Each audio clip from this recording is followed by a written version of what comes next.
So if you allow me just to give some reflections and then we'll do some meditation. Just for those of you who are joining us from the internet, we this morning we had a simple practice of metta bhavana, which many of you know the simple way I do that by feeling the heart chakra and then breathing in and out. May I be well, may you be well. So I'll be referencing that just so you know where I'm coming from. The practice of, I was talking with Luangpor about language, and language is important, obviously, because that's how we're trying to convey ideas. And so we were talking about pijarana, contemplation, reflection. These kinds of words sometimes don't quite know what they mean. And thinking about that, I would say it all comes under samma sankappa. So in the Noble Eightfold Path, you have samma ditthi, right understanding, and then from that you have samma sankappa, right thought. So that's important to remember, that the Buddha didn't teach no thought. Although the realization of no thought, abiding in no thought, is important because it's very, very peaceful. But it's not the suppression of thought. It's not the annihilation of thought. It's not a judgment about thought. It's more understanding thought, understanding how to use thought skillfully, and then understanding also how to notice the space of no thought. Okay? And obviously thought is very important. We are intellectual beings as well as emotional and physical beings. And in modern culture, we use thought a lot. We use analysis a lot. And we use the critical faculty a lot. If you think about how much time all of us, even monks, spend on computers and composing various kinds of texts and analyzing how something is done, like even if you were editing a Dharma book on metta bhavana, you'd be using your critical faculty. Well, that's not a good word. Let's use another word. The book is about metta bhavana. And so the critical faculty is, I don't know about the Buddha's time, you know, what kind of culture they lived in, but it was probably a simpler culture than ours. Ours is intellectually much more, I would think, maybe I'm wrong, much more complicated. So this practice of metta bhavana that we did this morning, I think is terribly important on many levels. On one level, it just feels good. It just feels good to say, may you be well, right? And it really feels good to say, may I be well. So on a very simple emotional level, to do something that feels good is good. And it's different than watching Netflix. Netflix might feel good for a while, but it doesn't develop any parami. It's simply like consumer society doesn't develop parami. You just consume. You consume information or entertainment or whatever. So you're very passive in the consumption of the product. And obviously meditation, metta bhavana in this case, is developing skill. You have to be quite skillful to do that. You have to take time to do that. And I think as a balance to our perhaps overly intellectualized minds, overly stimulated analytical minds. Overly, is that correct? Well, it is. They're very stimulated intellectually. That if we don't have some kind of a balance to that, then the critical mind is just dominant all the time. And to me, metta bhavana is a kind of, it's like you every day you take a bath, you brush your teeth, you take care of your clothing, you take care of your kuti, or your environment, you keep it ripro, you keep it clean. In the same way, I think metta bhavana is part of that. It's just taking care of your heart and mind in a way where you can use the analytical faculty in a skillful way, and yet not that's not the dominant part of your life. You can pick it up and not use it. So it's a tremendously important balance to the critical faculty, I would say. So just like bathing you do every day, hopefully, or you won't have many friends after a while. In the same way, if you do metta bhavana a lot, you kind of need to do it, I think. Not that you can't practice without it, but it's very good. We are emotional beings, we have heart, and we need to always awaken to the heart. And the thinking mind is okay, but the feeling heart is terribly important in our lives. So I would suggest that to do metta bhavana a lot, do it maybe. I like to do it usually to start my meditation. I go to the Heart Chakra. May I be well. I use Luangpor. I use my friends, my Kalyana Mitta, bring them to mind, and it's quite easy, really.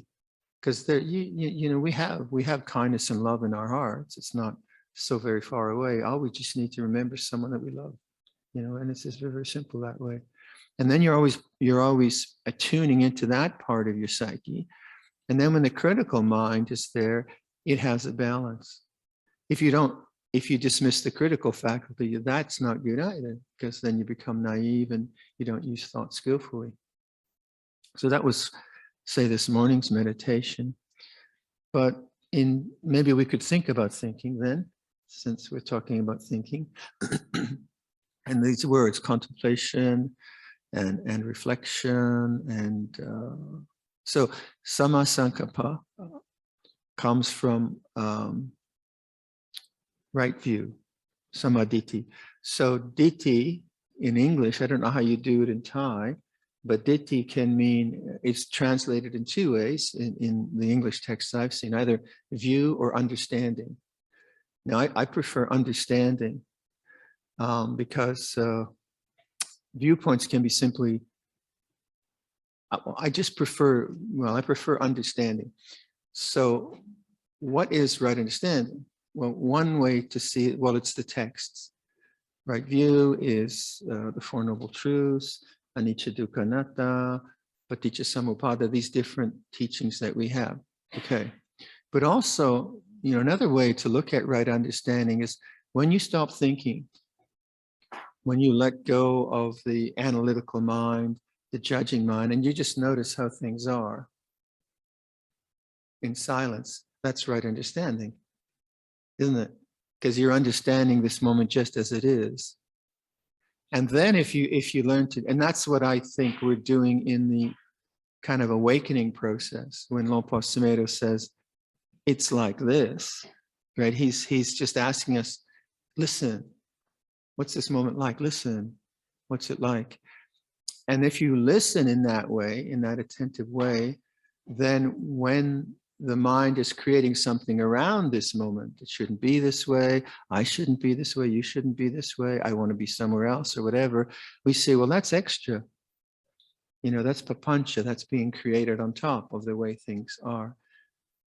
So you have a kind of entryway into reality, which isn't just intellectual. And then you can apply the teaching, I would say. Then you can apply the teaching because you're awake now. You're noticing the way things are. If you don't do that, quite often where you come from is some judgment. So again, I need to always reference my own difficulties in the practice because they're the same difficulties. But in my understanding of my own fears, I had to awaken to the understanding of fear as an experience before I could practice correctly to try to liberate the mind from fear. And I didn't do that for a long time because I wanted to get rid of the fear. I mean, who wants fear?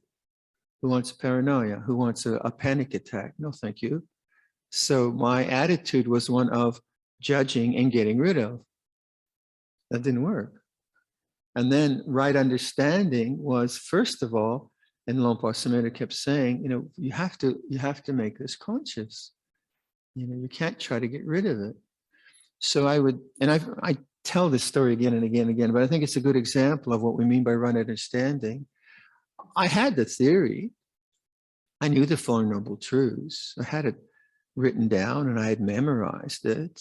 And I was doing all kinds of, I did Metta Bhavana and I did a Supagamatana and I did, I did like really focused, try to get the jhana meditation. But I never really said, well, what does fear really feel like? Because I was just trying to get rid of the fear. And that's, it's so obvious to me now, but to then it wasn't, because I was so embedded in an idea that fear is bad. I should get rid of fear. How do I get rid of fear? And then, of course, all these different techniques didn't work because I wasn't really practicing rightly. And then when finally I said, okay, fear, what are you? That was right understanding. Come into my life, fear, right understanding. Because now I could understand fear as an experience. And in the same way, for whatever, kilesa or difficulty you face, that is a very, very important to see what right understanding means. It's an experiential presence to the way things are. The comment that, like, in Canada, we practice a lot with a feeling of cold. You practice a lot with a feeling of hot, but now you're getting some Canadian practice. That's why you brought me here, I think. But like just this morning, coming out here, bare-shouldered. Canadians are actually, they don't like the cold either because we have very warm houses. So it's not like we have thick skin and we don't like, I don't have any fur, you notice. I'm not a bear. I'm just a delicate little thing. But so just like going out into the cold is like this. And then I can see, there's the tension in the body. And that is right understanding of cold, isn't it? And that's experiential presence to the way things are. And if you do exercises like that around the very mundane and very ordinary, you just get really used to doing that. The experience of sound is like this, and then there's silence. Or cold feels like this, and then there's silence. That to me is right understanding. From that, you can begin to see what right thinking is about. So if within that structure of awakening presence to the way things are, I'm noticing some form of discontent, I can start using thought to say, well, what's that about? What's this discontent about? What does discontent really feel like? Why is there this feeling of lack? And that also brings me to a silent presence. So sama sankappa, right thought, is the use of thought to direct your attention to the liberation of the mind, through the themes that the Buddha suggests. It takes something like the sutta we practiced this morning. This is what should be done by one who is skilled in goodness and who knows the path of peace, and so on. That's a very, very good kind of model of how reflection and contemplation work in the teaching. So first of all, in terms of samma sankappa or right thought, I study. So that's pariyatti, right? You study something. So I study the Metta Sutta and I memorize it maybe. This is what should be done by one who is skilled in goodness and who knows the path of peace. Let them be able and upright. And I learn like a parrot, maybe. And I can, I can chant it, but I haven't yet reflected on it maybe. I haven't really, really pondered it. Then I slow it all down and I use samma sankappa, right thinking, and I use the sutta. This is what should be done. Okay. By one who is skilled in goodness. Okay, do I want to be skilled in goodness? Yeah, that's a reasonable thought. And who knows the path of peace. Do I know the path of peace? I'm not sure. So I start to look in my own mind because the Buddha is saying, this is the way to go. This is a good way to go. So I'm now using the Buddha's words through my English translation. But it acts as a mirror to my own way, my own attitudes of life. And that's why the word reflection for me is the word of mirroring. It's just like if you're if you've got a really important business appointment, right? And it's really, there's a lot of kind of important people, and you have to really be decked out correctly. You have to have the good outfit on. I have the same outfit all the time, so it doesn't matter. But so, you look in a mirror and you check your shirt or your jacket or your hair. You make sure you're rip roy, right? That's what a mirror does. So in the same way, this is what should be done by one who is skilled in goodness and who knows the path of peace. Let them be able and upright, able and upright. So now I'm looking in the mirror, and the mirror is indicating, well, you're a bit over here, Viradhammo. You're not very upright. You weren't very honest yesterday. You manipulated that person yesterday. Are you really able and upright? So you begin to see your own attitudes, able and upright. What does that mean? And that presents to you what you're actually doing. It makes you more mindful. Not as a judgment, but just as a reflection. What's skillful, what's unskillful. Able and upright, contented and easily satisfied. Pumak noi, right? So contented and easily satisfied. That's samma sankappa, right thinking. And then I just kind of, actually, I was complaining a lot yesterday. And actually, I wasn't very contented yesterday. I was just complaining about the weather, COVID, whatever. Oh, contented. And that awakens me to the complaining mind. And then the next day or that morning or whenever, I begin to see, wow, I complain a lot. Pumak noi, contented and easily said, actually, I should work with that. I should really ponder that to practice in that way. And then that brings me to right effort. Right? I can see that's where in this case, my sense of identity, the way my thinking mind works is maybe, say, as an example, a gross example, to complaining all the time. It's too big, it's too small, it's too hot, it's too cold. Like in the suttas, they say the monk who he doesn't want to work. He says, well, it's too early before the meal to work. It's too close to after the meal to work. It's too hot to work. It's too cold to work. There's too much dust to work. There is, he makes all these excuses why he shouldn't work, right? So these kinds of reflections then awaken you to the patterns of ego and self that come up into the mind. Then you can start to do what we call bhavana. And bhavana is development. So let's say, what is metta bhavana? Well, first of all, you have to agree that the practice of loving kindness is a good idea. And then, so you have to get it into your mind. Yeah, that would be a good thing to develop. To be kind and compassionate in a consistent way. Yeah, I like that idea. I think I'd like to work on that. So there's a sense of affirmation of what you want to do. And then someone gives you a technique. So whether it's me or someone else or something you read, doesn't really matter. There seem to be a million ways to do metta bhavana, but they should produce a similar kind of result. So the technique doesn't matter so much. And then you kind of get the idea, okay, this is how you do it. So that's part of the study. And then bhavana is doing it. It's developing the skill of metta and doing it again and again and again and again and again.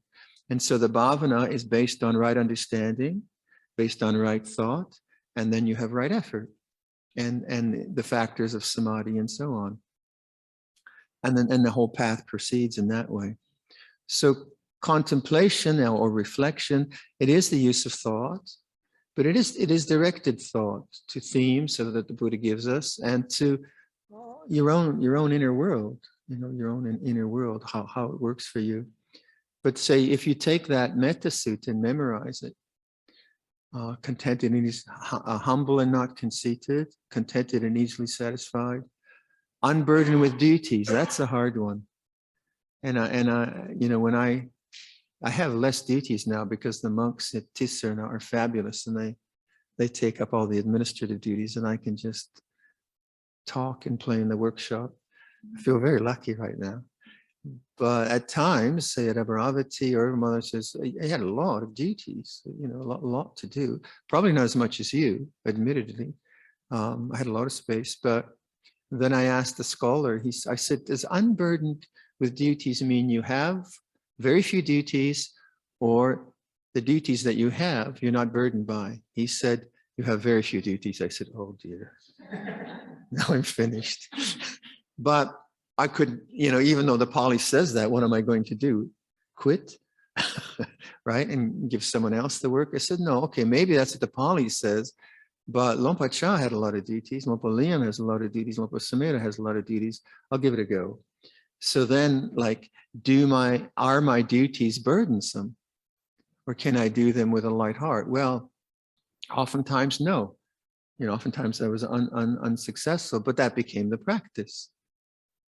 So then it's still the same reflection. So unburdened with duties. And then I say, oh, I'm really worried about this monk, or I'm worried about that project. Okay, that's the burden. That's what I want to practice with. So the teaching is just reminding me of my sense of making the duties burdensome. So if you just, and it's a very lovely sutta, but you need to kind of use it in this way, and you'll find it's very, very stimulating for your practice, because if you do it each morning and you do the metta bhavana and you use that language, say right at the end, it says, by not holding to fixed views, the pure-hearted one, having clarity of vision, is not born again into this world. Now, what does that mean? By not having fixed views, is not born again into this world. Especially now when you have all these viewpoints about vaccines and, very strong political positions, people being very rude, at least I know Thailand, no one is rude, right? But in North America, very kind of rude language, and I'm right and you're wrong. You can see people are just reborn into a reality which is just mind created by not holding to fixed views. And you think, well, what does that mean? And that's the idea of a statement like that. It makes you ponder. It makes you think. Fixed views. What could that mean? Well, I have to have views. I'm a dentist, or I'm a doctor, or I manage a company, or whatever. I need to have viewpoints. So that's not wrong. Otherwise, you could never function. Fixed views. What does that mean? Well, that's about ego, isn't it? Like, I'm right and you're wrong. Obviously, you're wrong.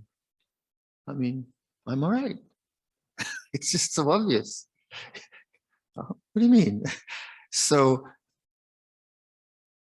having the capacity to have a viewpoint, hear another viewpoint, disagree with another viewpoint, but not invest a sense of self in the viewpoint. Like if I have an opinion about something which I'm holding very, very strongly, and you give a counter opinion, if I need to strongly defend my opinion, no, you're absolutely wrong. Maybe that's true, but there's a lot of ego in it. Then I don't want to hear your opinion. I don't want to be wrong. I don't want to be wrong. So defensiveness or whatever. So let's say if someone says to me, killing is a good thing. Now, obviously I don't agree with that. Killing is a good thing. Yeah. Like killing for Buddhism is a really good thing. You get some kind of crazy stuff like that going on now. And they're adamant. I can disagree with that. I can even call the cops if the person, wants to kill someone, but I don't have to suffer about that. I don't have to beat this person up for their wrong view. I can try to persuade them, but I still feel I'm right. I still feel it's appropriate. I still have a viewpoint, but I'm not fixed with an ego. They're wrong. They couldn't be that way. And we find this sometimes in the Sangha. If you're in the history of the Sangha, like strong viewpoints about, like the Kosambi schism that took place. I was just quoting a bit of the sutta. These monks were just arguing about some Vinaya point. And when you look back, I said, what are you guys doing? And the Buddha tries to kind of rectify the argument. And they basically say, we'll be okay. You go meditate. To the Buddha.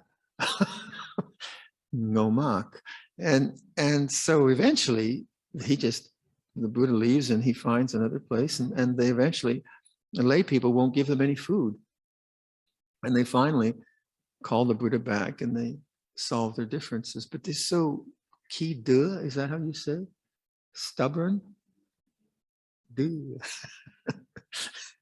Anyway, and you know, like people who are very opinionated, like in Wapapong, I often heard monks commenting about someone who was very stubborn. We said, Miditi Ma, has a lot of viewpoints, has a lot of opinions, is very opinionated, we say. And that kind of mindset is always stuck in thought, stuck in a kind of projection of what truth is. And I think what, say, like Luangpor Viradhammo says, it's like this. He's trying to bring us to the truth, which is before thinking, before judging and analyzing. And then if I ask you, what does this moment feel like? You start to just notice the silence of being.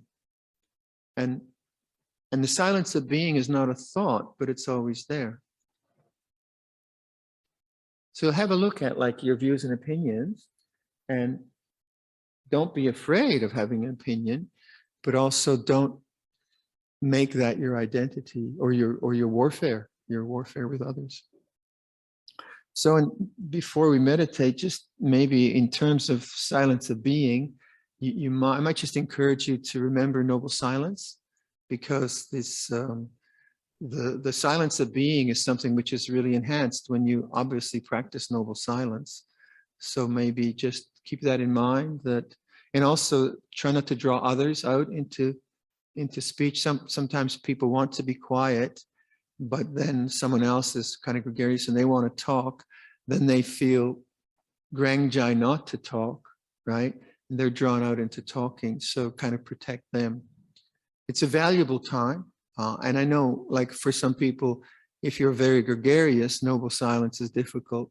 Like I was always a solitary guy, so I found like noble silence and modesty pretty easy, but others found it more difficult. But just keep that in mind as a way of keeping the tone of silence inwardly. Okay, let's stretch our legs and then we'll do a meditation.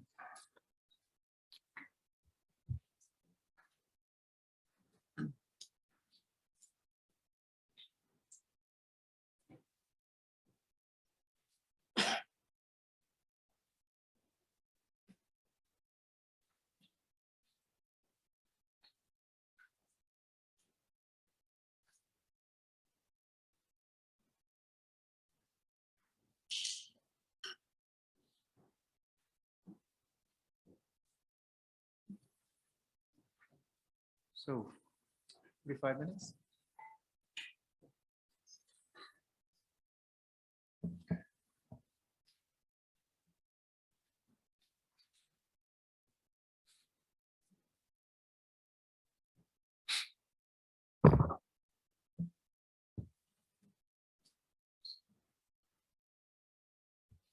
With posture, if you have a lot of pain and discomfort, obviously it's difficult to meditate, and you get wrapped up in trying to hold the body and control the body. So if you find difficulty sitting on the floor, please use a chair. Find something that's comfortable. And if even in the middle of a sitting you're getting a lot of pain and you need to move into a chair, that's fine. That's a good idea.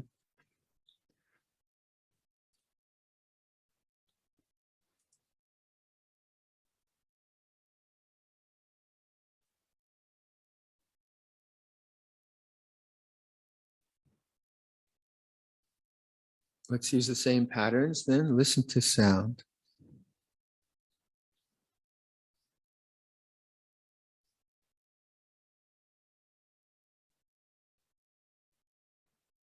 So here there's some machinery outside.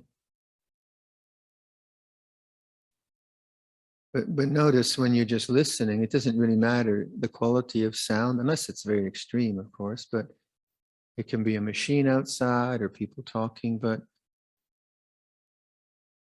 allowing sound to be conscious is not a judgment. You're not choosing a sound. So receptive awareness.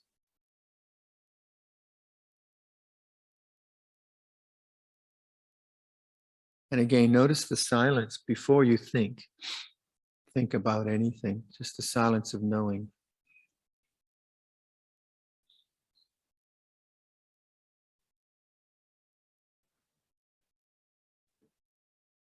Abide as that silence of knowing, be that silence of knowing.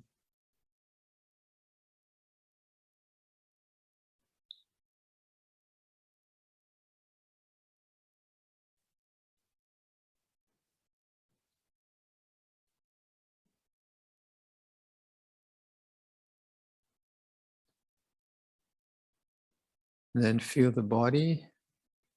Maybe we'll just begin with the heart chakra just to soften things up. So feel the center of the chest, rising, falling, and the silence of knowing.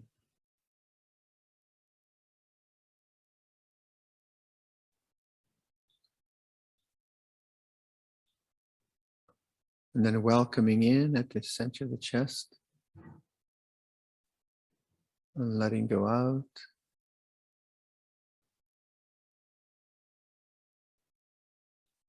Enjoying the breath.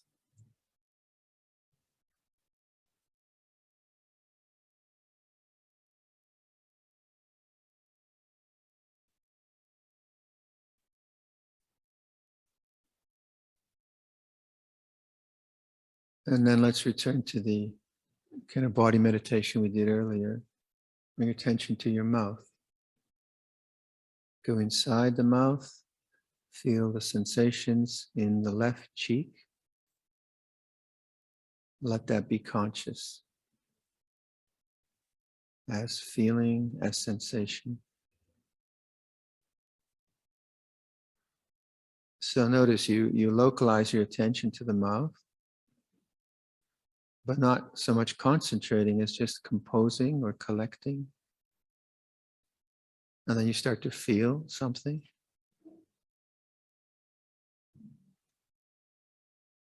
And there's the silence of knowing. Inside the mouth, the right side of the cheek, right cheek.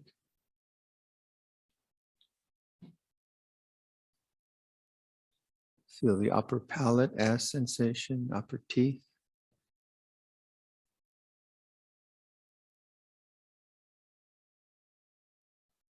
Feel the lower palate and lower teeth as sensation.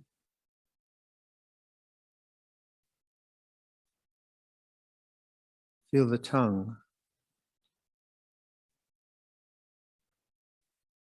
And the lips. Now feel the whole mouth as a mass of sensations, vibrations radiating.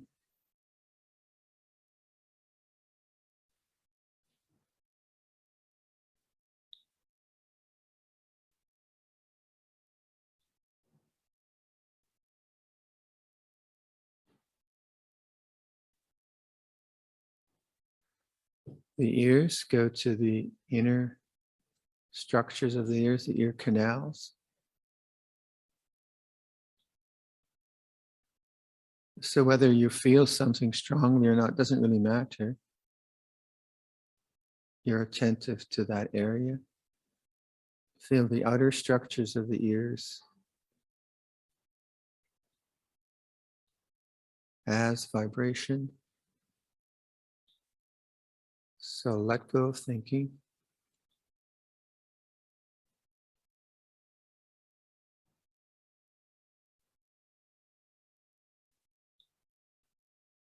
Make conscious the sensations in the nose, the bridge of the nose, and the nostrils.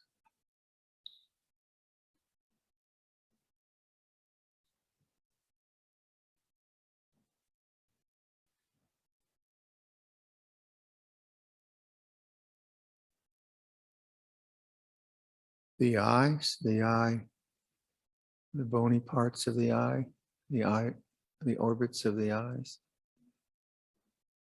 Let that be conscious.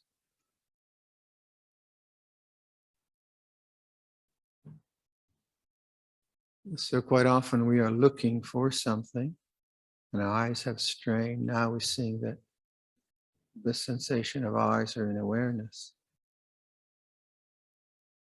They're objects in awareness. Feel the eyes themselves.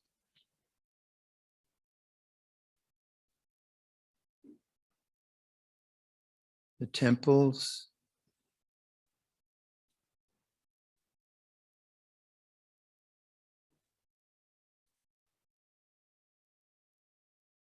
The scalp.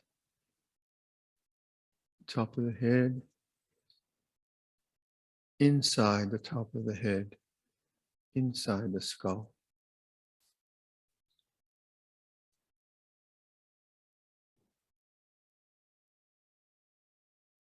Silent knowing, back of the head.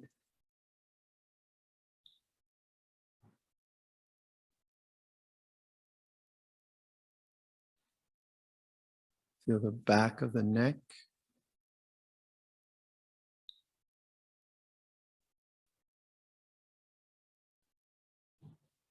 Make conscious the sensations in the jaw, the hinge of the jaw, the muscles of the jaw.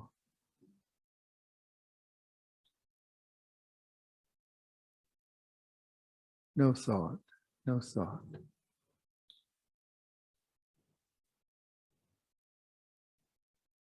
Feel the whole head as sensation in awareness.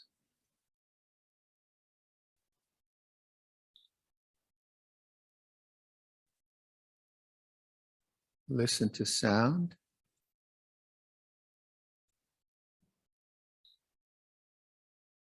Notice the changing nature of sound.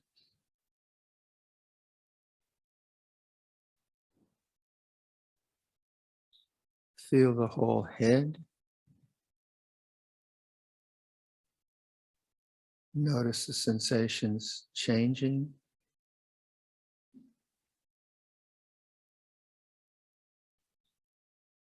Listen to sound.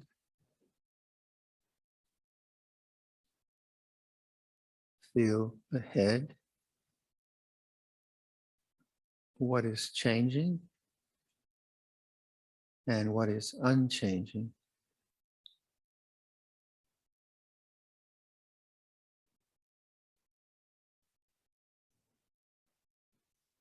So there's knowing of change. Be the knowing.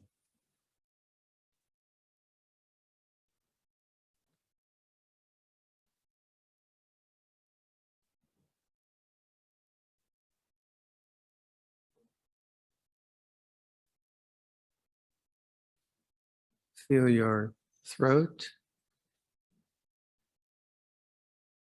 Feel the sides of the neck. The back of the neck. The whole neck as sensation.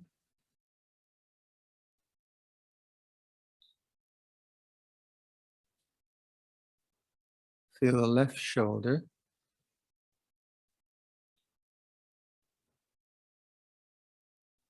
Feel the upper arm, outside of the arm, the warmth inside the upper arm as sensation.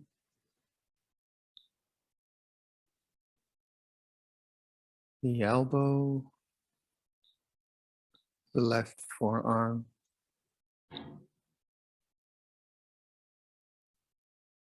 the left wrist,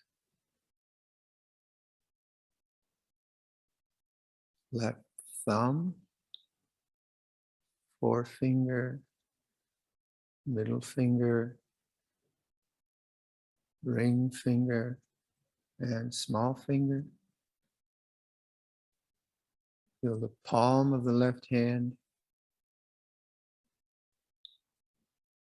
Feel the whole left hand.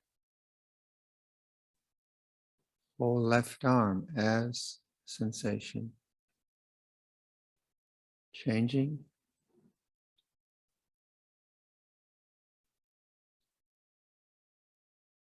Be the knowing of change.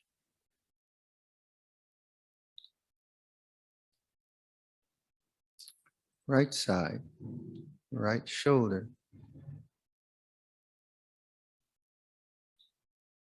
Upper arm, right side, warmth against the body.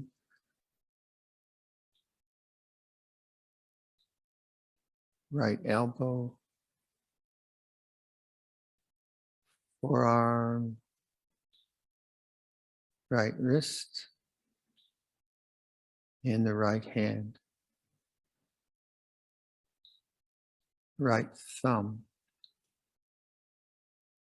forefinger, middle finger, ring finger, small finger, palm of the right hand, the whole right hand, the whole right arm as sensation.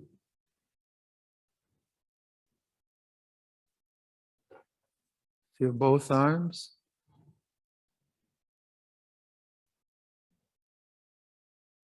Connect that to the neck and the head.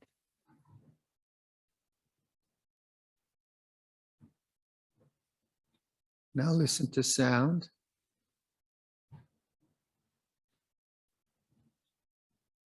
So the sound of the digger is a coarse sound.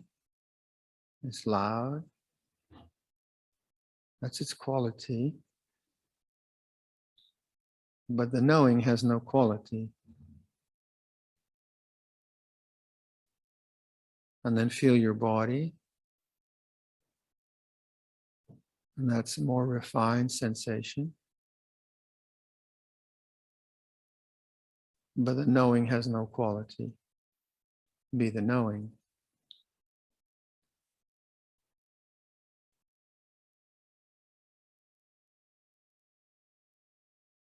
Back to the body, feel the throat. And go inside the chest area. Feel inside the rib cage. Inside the upper spine. Feel the lungs and the heart.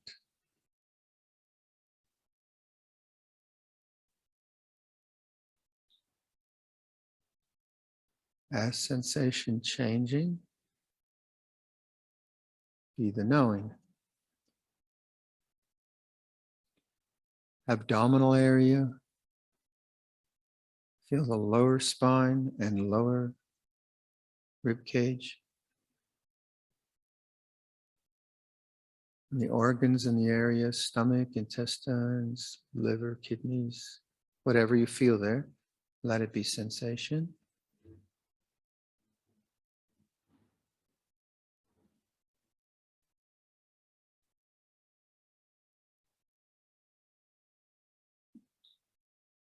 And the pelvic area, feel the pelvic bones. Feel the weight of the body on your cushion.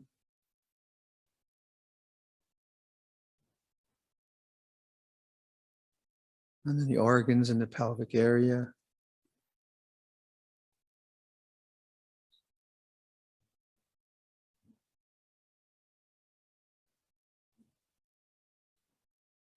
Feel the hips. Let the hips be sensation. Coming into consciousness.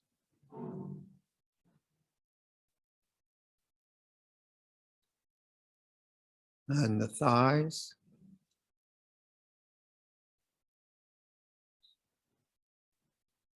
Both knees.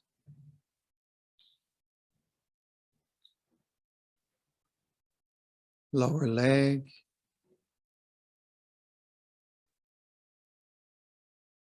Ankles. And feet. Put it all together, both legs,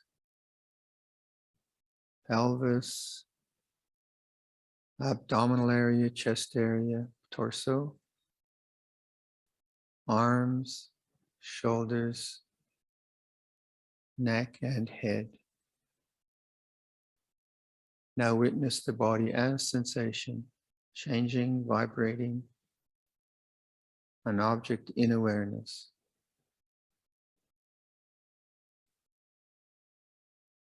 Listen to sound.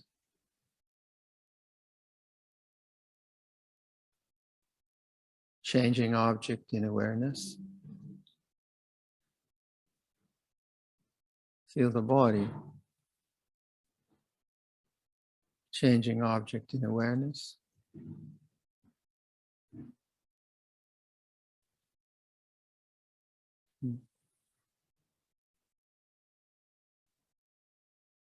Be the knowing. Knowing has no quality. It doesn't change. It knows. So just be the knowing of change.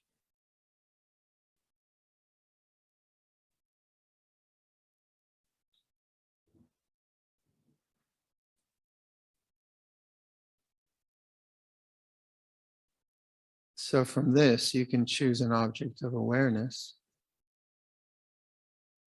But what's important is the awareness or the knowing. So choose the breathing of the body. Feel an in-breath. Feel an out-breath. Notice the changing nature of breath. And then be the knowing.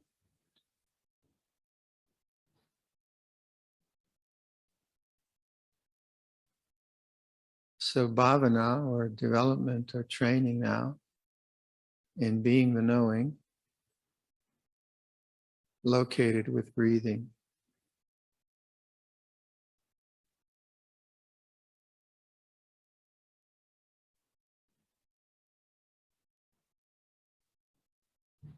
All right, I'll be quiet for the rest of the sitting.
with the walking meditation, maybe I suggest make just a very simple intention, present moment awareness, so that as you're walking back and forth, you use your body, obviously, and just feel your body moving.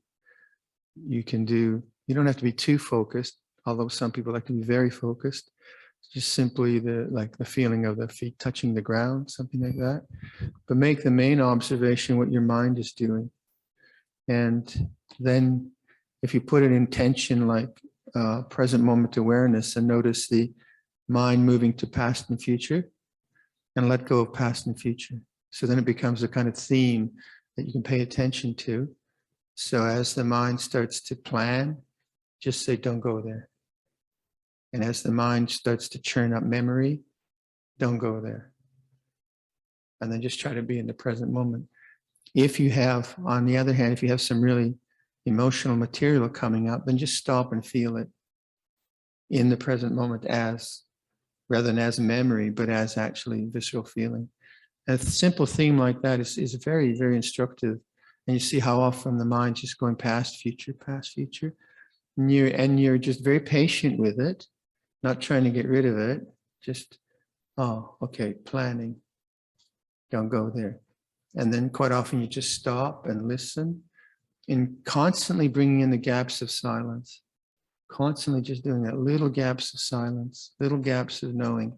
Let that build up for you. It's very simple. And just be patient with that process. So this is what we mean by bhavana. We're just training in a gentle way, but diligently, and keep to the same kind of process of awakening. Okay? All right.